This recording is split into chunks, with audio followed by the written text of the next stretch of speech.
السلام عليكم ورحمة الله وبركاته. طبعا كلنا فاكرين الأيام الصعبة اللي عشناها في سنة 2020 في جائحة الكورونا، وكتير مننا فاكر إن دي كانت أسوأ سنة مرت على البشرية، وإن ده كان أسوأ وباء مر على البشر. بس الحقيقة بقى إن في أوبئة وأمراض كتير جدا مروا على البشر كان أكثرهم أسوأ من الكورونا بكتير. النهاردة بقى هنفتح غرفة جديدة من جوه القصر بتاعنا، والغرفة دي مكتوب عليها جملة واحدة بس: بلاك ديث. أيوة، هو اللي في دماغك. النهاردة هنفتح غرفة مرض الطاعون. الطاعون الحقيقة مش مجرد وباء ولا مرض عادي عدى على البشر، ده مرض ليه حكايات ضخمة وأساطير وخرافات وحاجات كتيرة قوي طلعت على المرض ده، ولو دخلت في التفاصيل دي لوحدك ممكن تتوه من كترها. عشان كده بقى زي ما اتعودنا هنبدأ الأول بوصف الغرفة الخاصة بالموضوع اللي هنتكلم عنه. غرفة الطاعون متقسمة من الداخل ل7 مناطق أساسية: التعريف الخاص بالمرض والأعراض وسبب تسمية المرض، كل دول هنجمعهم في منطقة واحدة لأن ليهم علاقة ببعض. وتاني حاجة بقى وأطول حاجة هنتكلم فيها هي التاريخ الخاص بالمرض ده، يعني بالبلدي كده المرض ده عمل إيه من لحظة ظهوره لحد ما اكتشفوا العلاج. وتالت حاجة بقى هي الأطباء كان دورهم إيه وإيه اللبس الغريب اللي كانوا بيلبسوه ده. ورابع حاجة بقى مين أشهر الناس اللي اتصابوا بالمرض ده، وما تستعجبش لأنك هتشوف العجب في المنطقة دي. وخامس حاجة بقى هي وجوده وتاريخه في مصر، ودي مش هنطول فيها قوي لأن أحداثه ما كانتش كتيرة. وسادس حاجة بقى هي لحظة انتهاء الوباء وازاي الناس قدرت ان هي تتغلب عليه. وسابع حاجة بقى وهي العلاج. ما تستغربش لما هقولك ان العلاج مش هو لحظة انتهاء الوباء، واستنى وهتفهم كل حاجة. بعد بقى ما فهمنا المخطط تعالوا نبدأ بقى بواحدة واحدة كده ونشوف المفتاح الأساسي هيودينا فين.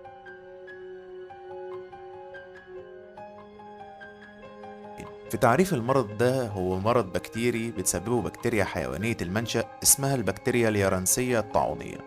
ولو عايز تعرف ليه سموها اليرنسية كمل الفيديو وهتعرف قدام. البكتيريا دي زيها زي باقي الأنواع من البكتيريا محتاجة حد تعيش عالة عليه، والعائل الخاص بيها هو الفئران. طب ثواني كده، ليه بقى الفئران ما كانتش بتموت بالمرض ده ونخلص وخلاص؟ وازاي أصلا الإنسان اتصاب بالمرض ده مادام المرض ده واخد الفئران عوائل ليه؟ بص يا سيدي، الجهاز المناعي الخاص بالفئران على الرغم من انه قريب جدا للانسان، وده السبب اصلا ان الاطباء بيجربوا الادويه عليهم الاول، الا ان الفئران عندها بعض الاختلافات عننا شويه، خصوصا في مكافحه الامراض البكتيريه اللي اهمها طبعا هو الطاعون. زي كده دودة التانيا سوليوم او دودة الخنازير الشريطيه اللي بتعيش جوه الخنازير، بتعيش جواها ومش بتأذيها، ودي هنعمل لها حلقه قدام شويه. نرجع بقى للموضوع، المرض بقى كان بينتقل للانسان ازاي؟ بص يا سيدي، بمجرد ما البراغيث اللي بتمتص دم الفئران واللي اصلا بتتغذى على دمها واخداها مصدر غذاء اساسي ليها كانت تعض الفار وتتصاب بالمرض، وتروح البراغيث دي تعض الانسان، ينتقل المرض من البرغوث للانسان. طب فاكرين بقى واحنا داخلين الغرفة كان مكتوب عليها ايه؟ بلاك ديس، الموت الاسود. ليه بقى سموا الطاعون بالاسم ده اساسا؟ عشان نجاوب على السؤال ده لازم الأول نذكر أعراض المرض اللعين ده. طاعون أعراضه منقسمة لأعراض ظاهرية وأعراض باطنية، بمعنى أصح يعني حاجات متشافة وحاجات المريض بس اللي بيحس بيها. أهم الأعراض الظاهرية دي بقى هي وجود دمامل يتراوح حجمها من حجم البيضة لحجم التفاحة ومليانة بالصديد وبالدم، ومع الوقت الدمامل دي بتبدأ تسود، وكذلك أطراف المريض بتبدأ كمان تسود، وده بقى هو سبب تسميته بالموت الأسود. أما باقي الأعراض بقى فبتبقى عبارة عن حمى شديدة جدا وسعال وصعوبة في التنفس وألم في الصدر وأعراض تانية كتير جدا. وتعالوا بينا بقى نروح على المفتاح التاني جوه الغرفة.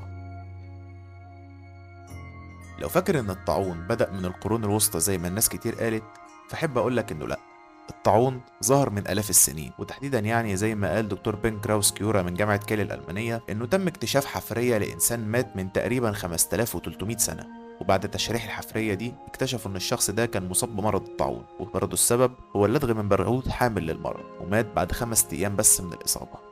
والطاعون كمان ظهر في العهد الإسلامي قبل سنين من ظهوره في القرون الوسطى، والرسول صلى الله عليه وسلم اتكلم عنه في عدة أحاديث، منها مثلا ما رواه أسامة بن زيد عن النبي صلى الله عليه وسلم: إذا سمعتم بالطاعون في أرض فلا تدخلوها، وإذا وقع بأرض وأنتم فيها فلا تخرجوا منها. صدق رسول الله صلى الله عليه وسلم. وفي العصور الحديثة بقى كان أول ظهور ليه في العصور الوسطى، وتحديدا 1330 ميلادية، وتحديدا يعني جوه قارة آسيا. بدأت الفئران ينتشر بينها المرض بشكل مبالغ فيه، والبراغيث كمان تبدأ إن هي تنشر المرض بشكل مكثف عن الطبيعي. الغريب بقى إن الفئران كمان دخلت في الموضوع وبقت بتعض البشر وتنقل ليهم المرض. وقد يتردد في أذهان البعض إن أكتر دولة تعرضت للأذى بما إننا بنتكلم عن الفئران يعني إنها تكون هي الصين. أحب أقولك أنت صح، فعلا الصين هي أكتر دولة في العالم انضرت بالمرض ده، لأن مات منها تقريبا وقتها 60 مليون بني آدم، وده طبعا رقم ضخم بأننا بنتكلم في القرن ال14. لحد دلوقتي بقى الموضوع لسه جوه آسيا.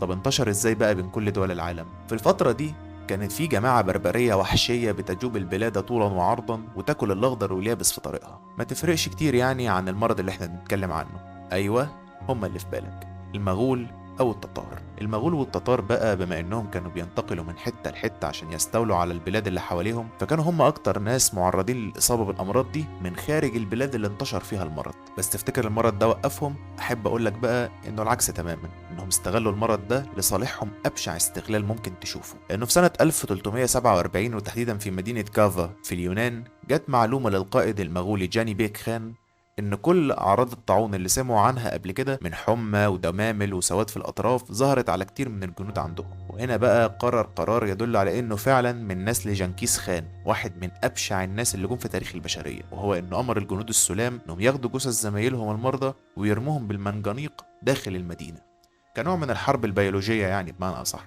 وطبعا خطته دي نجحت جدا وأغلب سكان كافا اتصابوا بالمرض ده. مش بس كده، ده في ضيف عزيز جدا واللي هو سبب المصايب دي كلها اتصاب هو كمان. ايوه، الفئران، واللي قدروا انهم يطلعوا على السفن اللي اخدها الناس عشان يهربوا من الوباء ومن المغول، واللي عددهم كان 12 سفينه. وتوجهت السفن دي لميناء صقليه، واللي بمجرد ما وصلت هناك كان كل البحاره ما بين الموت وما بين الاحتضار. وطبعا الناس رفضوا دخول السفن دي في الميناء، وناس كتير قالت انهم حرقوا السفن دي. بس طبعا ضيف الشرف بتاع حلقه النهارده واللي هو الفار كان طلع ونزل جوه ميناء صقلية عشان تبدأ رحلة التفشي للمرض ده داخل أوروبا كلها. وخلال سنة واحدة من الواقعة دي المرض غزا صقلية وفلورنسا وروما وكل موانئ البحر المتوسط تقريبا. وبعد 5 سنين من المرض ده قدر المرض انه يقضي على تلت سكان اوروبا وقتها، واللي يقدر ب50 مليون انسان تقريبا. وتعالى بقى نشوف المفتاح الجاي واللي هتشوف فيه العجب حرفيا، الاطباء وايه سر الملابس العجيبة اللي كانوا بيلبسوها.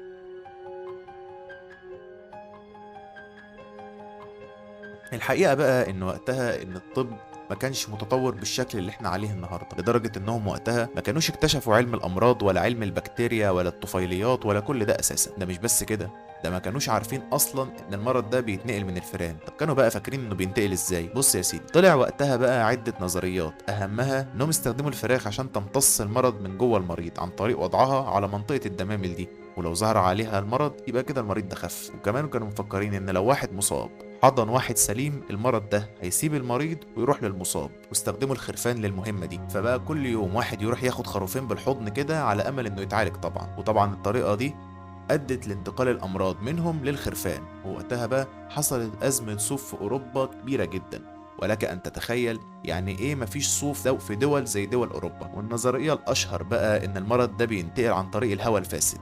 والأسوأ بقى إنهم قالوا وقتها في الحكايات الشعبية إن روح المريض بتخرج من عينيه وقت ما يموت وبتنقل المرض لآخر واحد شاف المريض ده. والسبب في كده هو موت الرهبان اللي كانوا بيحضروا تأبين المرضى ويشوفوهم هم بيموتوا. وهو ده بقى كانت النواة اللي استخدمها العالم تشارلز ديلورم في القرن ال17 عشان يخترع لنا أيقونة الطاعون، وهو القناع الطبي، اللي هو قناع شبه منقار الطائر وطوله نص قدم تقريبا، ومن جواه مليان أعشاب ونعناع وزيوت. ومهمتها الأساسية بقى هي تنقية الهواء. بس للأسف بقى الموضوع ده جه متأخر شوية، لأن وقتها الوباء كان زاد جدا، لدرجة إن أهل مدينة لندن لما سمعوا بالوباء ده وإنه بدأ يظهر عندهم ما فكروش في إنهم يهربوا ولا إنهم هيعالجوه إزاي. اللي همهم وقتها إنهم يبنوا مقابر كبيرة تكفيهم كلهم، لأن وقتها كان حرفيا ممكن يدفنوا 20 شخص في حفرة واحدة، وممكن كمان الجثث تفضل مرمية في الشارع لحد ما حد يتعطف عليها ويدفنها. وتعالى بينا بقى على أغرب تصرف لطبيب هتشوفه في حياتك حرفيا في المفتاح الجاي.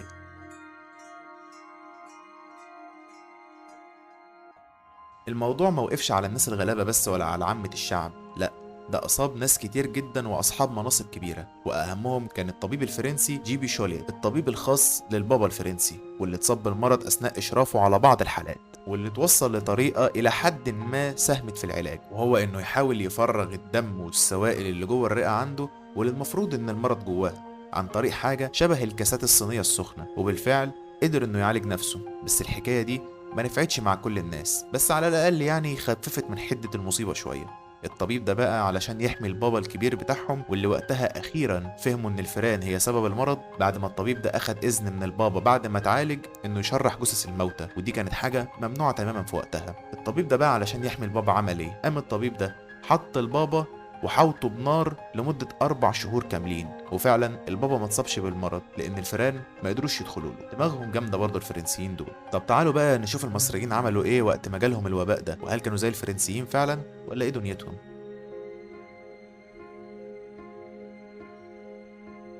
الطاعون انتشر في مصر أول مرة سنة 1295 ميلادية، يعني جالنا الطاعون وانتشر قبل حتى ما ينتشر في آسيا. مرزقين احنا والله من يومنا. وقتها طبعا بسبب ان الناس ما كانتش عارفة حاجة خالص عن المرض ده، أدى المرض بحياة 127 ألف شخص، واللي بالمناسبة يعني تعداد مصر وقتها ما كانش يتعدى ال 2 مليون، لدرجة وإنه على حسب كلام المؤرخ العربي تقي الدين المقريزي إنه كان المرض بيحصد كل يوم ما يقرب من 5000 إنسان. وفضل الوضع كده لحد ما اختفى نهائيا لوحده، وظهر تاني لوحده في القرن ال14 وقت ما اجتاح العالم كله، وكان ده في عهد دولة المماليك البحرية. بس المرة دي بقى، واللي على حسب كلام المؤرخ ابن إلياس، إن كان يوميا بيخرج من مصر 20 ألف جنازة، واللي تجاوزت إجمالي الجنازات 200 ألف جنازة. وعلى غرار أوروبا المرة دي محدش قدر يزرع، ولا أي محصول بدأ إنه يظهر، وده أدى لوجود مجاعة بسبب موت المواشي اللي ما كانتش طبعا لاقي حاجة تاكلها. وفضل الوضع على كده لحد ما انتهى المرض نهائيا من مصر، وده حصل لوحده برضه زي ما حصل في أول مرة. وتعالى بقى أديك المفتاح الجديد اللي فيه بصيص من الأمل شوية، وعرفك المرض ده انتهى ازاي.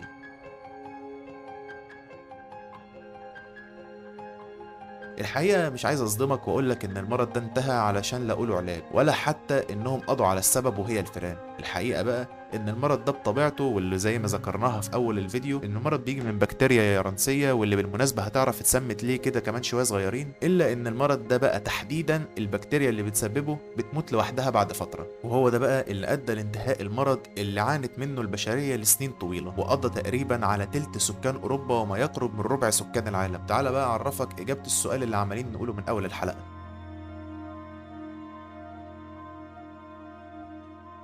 عشان أجاوبك على السؤال ده لازم أعرفك الأول إن ما تمش اكتشاف العلاج للمرض ده إلا في أواخر القرن ال17 بعد اختراع عظيم اسمه الميكروسكوبات والعدسات، واللي استخدمها العالم الفرنسي ألكسندر يارنسن في إنه يكتشف السبب، وهي البكتيريا الغريبة اللي ما كانش حد عرف عنها حاجة لا هي ولا غيرها من قبل كده. لأن زي ما قلنا إن محدش كان توصل في حاجة لعلم البكتيريا ده أساسا. وركز بقى كده على اسمه، ألكسندر يارنسن. أيوه، هو سمى البكتيريا على اسمه، البكتيريا اليرنسية الطاعونية. واللي بعد دراسة طويلة جدا قدروا ان هم يحطوا بروتوكول معين من المضادات الحيوية المكثفة تقدر ان هي توقف عمل المرض ده عشان يقضوا على أسطورة الموت الأسود. بكده بقى النهاردة نكون سلمناك كل حاجة خاصة بأحد أظلم غرف القصر بتاعنا. ما تنساش بقى تشترك في القناة وتفعل الجرس وتدعمنا بلايك عشان تستلم كل المفاتيح الجاية، واكتبوا لنا بقى حابين نفتح أنهي غرفة في الفيديو الجاي، واشوفكم المرة الجاية إن شاء الله. والسلام عليكم ورحمة الله وبركاته.